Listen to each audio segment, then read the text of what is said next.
Okay, hello. I will talk today about the topic of component specifications and OPC UA PubSub from the perspective of the OT of one automation manufacturer, Beckhoff Automation. Shortly to myself, my name is Michael. I am a product manager at Beckhoff, working for Beckhoff around 10 years now, and product manager in the connectivity and IoT area, and one of the responsible persons for the OPC UA-related products at Beckhoff. Just very short, for those who not know Beckhoff, we are a company from Germany. We are around 5,000 employees who have a very technical background, so 2,000 of these 5,300 employees are engineers, and we are present in 41 countries all over the world. We do everything what you need to automate a machine. We have IPCs with standard operating systems like Windows and Linux. We have IOs, bus couplers and IO terminals, for example. We have a lot of motion equipment, vision equipment, our cabinet-free MX system, and last but not least, you will also need software to automate a machine.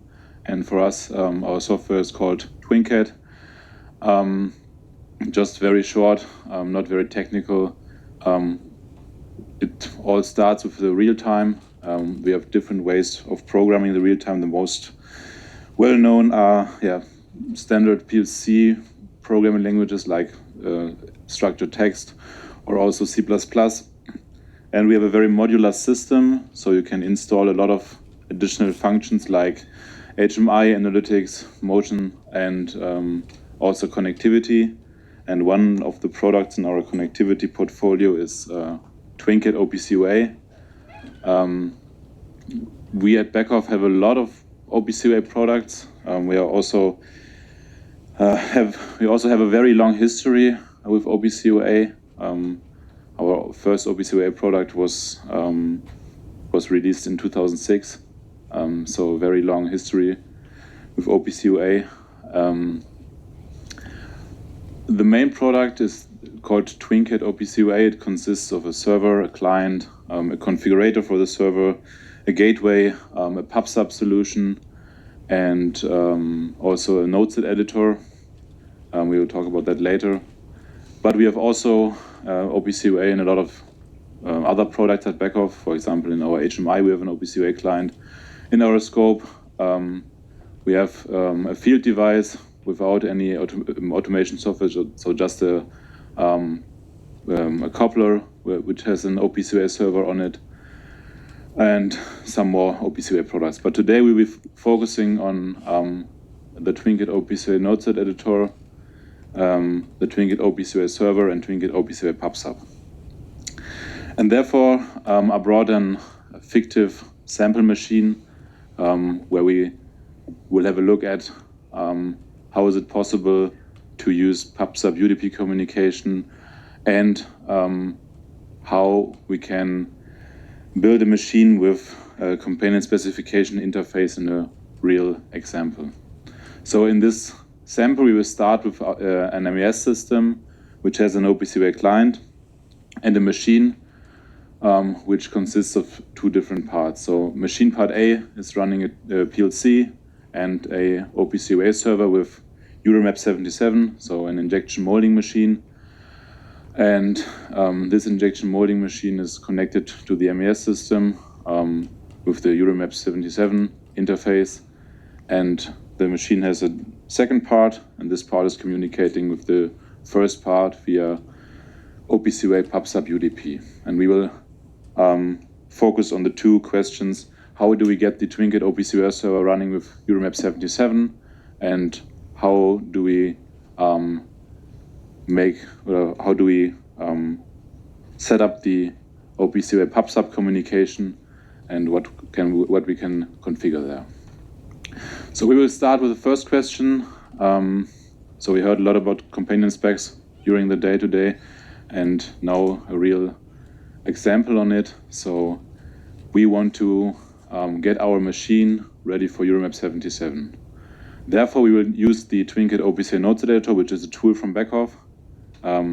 Just as a short overview, we have on the left side we have types, so we can load all information models, and as soon as we have the types here, we can create instances here, and then map these instances to PLC variables, and then after that load it into the OPC UA server. So we can import different companion specifications and or even vendor-specific models. We can then create instances of objects and variables out of these node sets. We map them to PLC variables, and last but not least, export the node set configuration to the OPC UA server. And we will do that on a practical sample in the next slides. For short future scope, so this is the use case, the PLC is there first. We then create our node set and connect the node set to the PLC variables. In future, we will also have a automatic code generation where you can start the other way around. So you first build your node set, and then you automatically can create PLC code out of it, and then just add your business logic to the PLC code and have a OPC UA companion spec ready machine. But this just as a future scope. So to summarize the workflow, for the OPC node set editor at Beckhoff, we take node sets, so from core specifications to vendor-specific models. We import them into the TwinCAT OPC node set editor. We then create instances and mappings, and last but not least, export a node set file to the TwinCAT OPC UA server, and then we have the namespace in the OPC UA server ready to use with the node set. So in the first step of our real sample, we want to import the plastics rubber IMM to MES interface companion specification. This is the companion specification known as EuroMap 77. And it brings the requirement of the general types from plastics rubber and of the core specification OPC UA-DI. And we will import those three companion specifications to the TwinCAT OPC UA node set editor. We will start in the node set editor by creating a project, which will create a new namespace for us, which will be then edited. And now we want, as a next step, we want to import. First, I will import both of the plastics rubber companion specs at once by just selecting the XML files. Import them, they are loading. Now we see, okay, the I is still missing there, so we have to also load the DI specification. Of course, I've also prepared that in the same folder for this demo. And as soon as we load the DI specifications, we can see here on our models, there is everything available that we need for the IMM to MES interface type. And now we can use the Type Explorer just as an example to look for the IMM MES interface type. And as soon as we press enter, we can see that the type is found in the Type Explorer, and we can, in the next step, use this type to create an instance. This is what we will do in the next step. So we will create an instance of the IMM MES interface type. And this type contains a subtype called injection units. And this injection unit subtype consists of one or more injection units. So we will create first the IMM MES interface type, and then we will create one injection unit under the injection units object. But you will see it in the next video. So we will again search for the type as we have done before. Then we just drag and drop it under device set, and as soon as we drop, the instance is created. We could rename it. I'm just keeping the standard name in this case. Then we have the instance here in our instance tree on the right side. And here, as I said, is the injection units node, where we now place one injection unit under it. So we are, in this case, searching for injection unit type. Same procedure, we are again drag and dropping it to the injection units node. In this case, we will rename it. I think I renamed it to injection unit 1 or something like that. Yep, correct. And now we can see, okay, both of the instances have been created and all the corresponding subtypes also. Okay, now the third and last step, we will create a mapping. So in this case, I've prepared a PLC with 3 simple variables. So the barrel ID, which is a string, the index, which is an integer, and the is in production, which is a Boolean. And we will map those 3 PLC variables to 3 sub-variables from the injection unit type. And as the next step, we will export it to the TwinCAT OPC UA server as node.set file.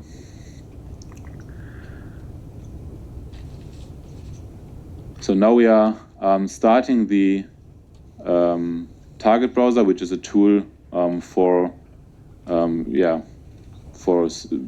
browsing TwinCAT controllers. In this case, I have here my PLC with the three variables I was talking about. And now we just drag and drop them again to the Instance Explorer. There's a type check. So as I was trying the string to the object was not possible. String to string worked. Now we will map the integer to the integer and the bool to the bool. Then we have those 3 variables under injection unit mapped to real PLC variables. And in the next step, we will, with this button, we will deploy the configuration to the local running OPC UA server. Here you can see that the node.set file has been exported to a specific folder within the TwinCAT OPC UA server folder. And now we are done with our first setup. So we have imported the companion specifications to the node.set editor. We have created instances, mapped those instances to PLC variables, and exported the node.set to the OPC UA server. And as soon as we restart the OPC UA server and it rebuilds its namespace, we can now see, okay, with the UA expert, for example, that we have here the instance of the MAS interface type. We have the injection units, injection unit 1, the 3 variables, and as we have mapped them to PLC variables, they are showing the variables or the values that are present in the PLC. So the main message for that is it is quite easy to set up a first version of a companion spec ready PLC or companion spec ready OPC UA server. And we will talk about it at the end of the presentation. There are some things that are still open to work at the automation vendors, but there are a lot of things already possible, and not only simple variables, but also structures, methods, and so on. Now to the second question. So for the OPC UA pub subtype part, we will not go through the whole configuration as it would consume too much time, but just a few interesting configuration possibilities. So TwinCAT OPC UA PubSub, of course, implements part 14 of the OPC core specifications. We have 2 use cases, PubSub UDP, as we were talking about in a few moments, but also PubSub MQTT for device to cloud use cases. We have a configuration interface via the TwinCAT OPC UA server, and then you can connect with the OPC UA client and read and write PubSub configurations from remote. And just as a technical detail, the publishing interval on PubSub site is based on the basics of the PLC runtime. So how is it configured? We have like an I/O device for OPC UA, so on the same level as you would create a EtherCAT master or other field bus devices like Profibus or Profinet. we create one of these real-time devices, so as a container for publisher and subscriber. We have a code generation, so you would start by configuring publisher and subscriber, and then you could automatically create the corresponding PLC code. So just to have an easy start of mapping the PubSub values to the PLC. And there is also a mechanism for importing and exporting configurations, but we will talk about that on a later slide. A quite interesting thing is the header layout PubSub. There are standard header layouts defined in the specification, periodic, fixed, and dynamic. Those are possible with our PubSub implementation. But we have also the possibility to have a flexible header layout, so you can just choose which header fields are contained in a PubSub message. This, of course, increases flexibility, but you have to be careful. Only do that when you really know what you are doing. The import and export of configuration files. So for this, we will take, again, our sample machine. So when machine part B wants to communicate data with machine part A, we would create a publisher on machine part B, then export the configuration as binary file and import it on machine part A, and then we have the connection directly working. Of course, in our sample case, those are both TwinCAT PLCs and maybe also the same programmer, so he might have known the configuration without importing the configuration file. So this is especially helpful when communicating between different vendors. So you export the configuration file on publisher side and import it on subscriber side so that all of the PubSub communication is directly set up correctly. And we have also in our PubSub implementation, we have a so-called configuration viewer with which you can just take the binary configuration file and visualize the contents within. Last but not least, what would we do if the PubSub communication in our sample machine would not work? We have different possibilities for that. So we can, on the one hand, in this OPC RT device, which is again the container for the publisher and subscriber, we have a diagnosis tab with some metadata. We have the same metadata tab on each publisher and each subscriber. We have an event view in our engineering software where the software logs errors too. And last but not least, you can of course also use Wireshark for debugging the PubSub communication. Last but not least, I wanted to talk shortly about the challenges we are facing in the automation world when it comes to especially OPC UA companion specifications. So I would like to emphasize that all automation vendors are working hard on delivering generic support for all companion specifications.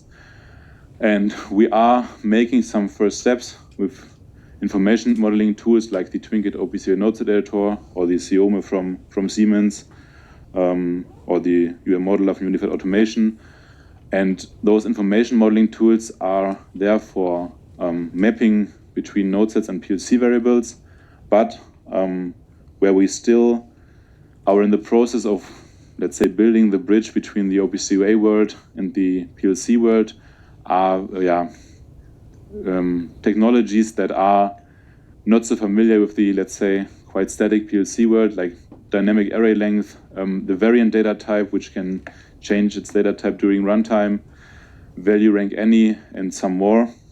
So there are still challenges that we are all working hard on, but and one day there will be a full generic support for companion specifications, and then all machine builders can implement every companion specification. Yeah, and with that, last thoughts, I want to thank you for the attention and open for questions now.